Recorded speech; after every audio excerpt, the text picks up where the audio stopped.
એવું ગામ જ્યાં ઘેર ઘેર એટલે કે ખેતરે ખેતરે ટામેટાનો વાવેતર થાય છે.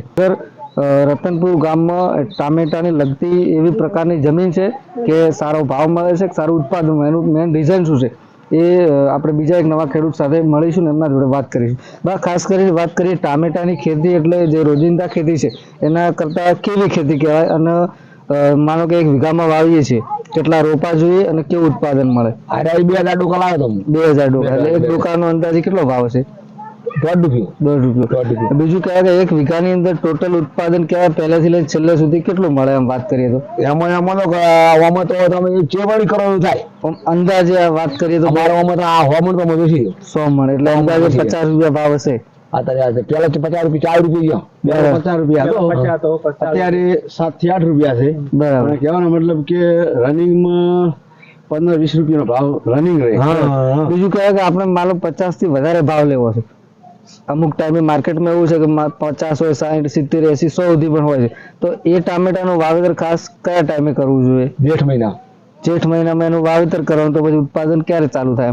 આમાં ઉદ્ઘાટન થઈ જાય ભાદરવા મહિનામાં ચાલુ. વાવેતર કર્યા પછી કેટલા ટાઈમે ટમાટા ઉત્પાદન આપતો ચાલુ થઈ જાય? 1 મહિનો 2 મહિના અંદાજે? તો 45 બીજું કહેવાય કે અલગ પ્રકારે ખેડૂતોને તકલીફ હોય છે કે ઘણા પ્રકારના રોગ પણ આવતા હોય છે. જો અહીંયા વાત કરીએ તો આ ટામેટામાં કેવા પ્રકારના રોગ આવે ને એમાં કેવા પ્રકારની દવા જોઈએ? સાહેબ મારે ટમાટા પૂરા ભાગમાં આવ્યા હતા, થણમ ગોઠવી બેઠી હતી, રોગ હતો. તો એના માટે તમે શું કર્યું આગળ? દવા ટમાટર ફેલ જતા. તો ખાસ કહેવાય કે ટમાટર વાવેતર કર્યા પછી શું શું કાળજી રાખવી જોઈએ જેથી કોઈ રોગ ના આવે અને સારું ઉત્પાદન મળે? આમાં અમે 1 લીટર દવા આવે વિકાસ ને 1 લીટર છોટી આલી. બીજું કઈ નહીં ના, અને 4-5 વખત દવા છોટી. બરાબર. ₹50 પડી લાવતો, ₹50 લાવતો, ₹50 પડી લાવતો, 100 પડી લાવતો, 3 પંપ છોડતો.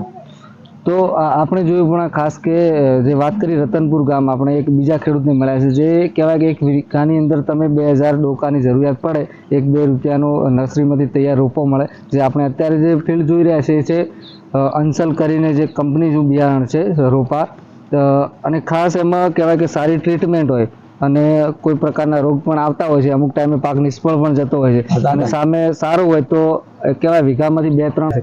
તો વધુ માહિતી આપણે અહીંયા ખેડૂત છે એમના જોડેથી મેળવીશું. ખાસ આપણું નામ શું છે, પરિચય આપશો, અને કેટલા વીઘામાં ટામેટા વાયેલા છે? બાલાજી ચહેરાજી. આપણે જે ઊભા છે કેટલા વીઘા ટામેટા?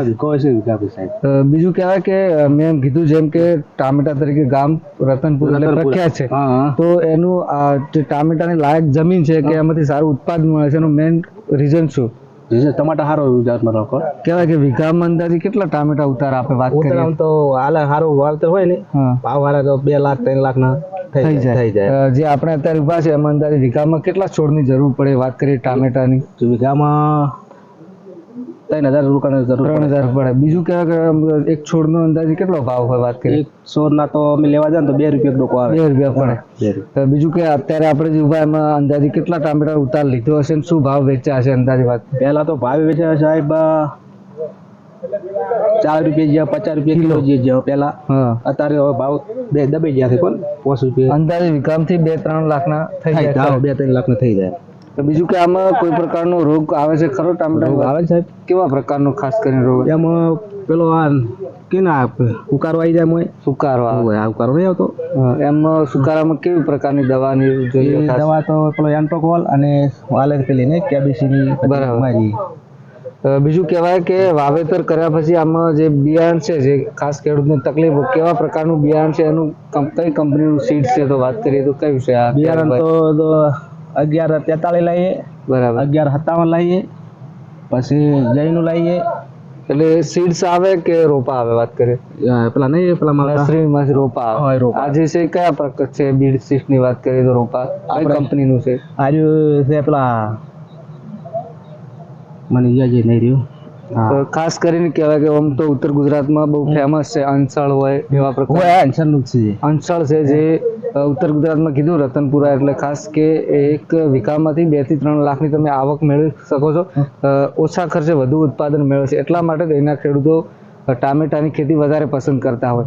તો આપ પણ આપણા આજુબાજુ વિસ્તારમાં જો ટામેટાની ખેતી કરવા માંગો છો તો કરી શકો છો સરળતાથી. ખાસ વાત કરીએ જે વચ્ચે ગેપ આવે બે છોડ વચ્ચે કેટલી જોઈએ અને આ જે બંબુ છે એ કેવા પ્રકારના જોઈએ ખાસ સારી રીતે વાવેતર કરવું હોય? ઓહરાનો લાય એક જ નહીં પેલા આવતા આપણે નીલગીરીના બંબુ ચાલે. ચાલે એમ. બીજું કે સારી રીતે એને બંબુ સેટ કરી અને 3 ફૂટના ગાળા વચ્ચે રાખવાથી સારું ઉત્પાદન પણ મળે છે.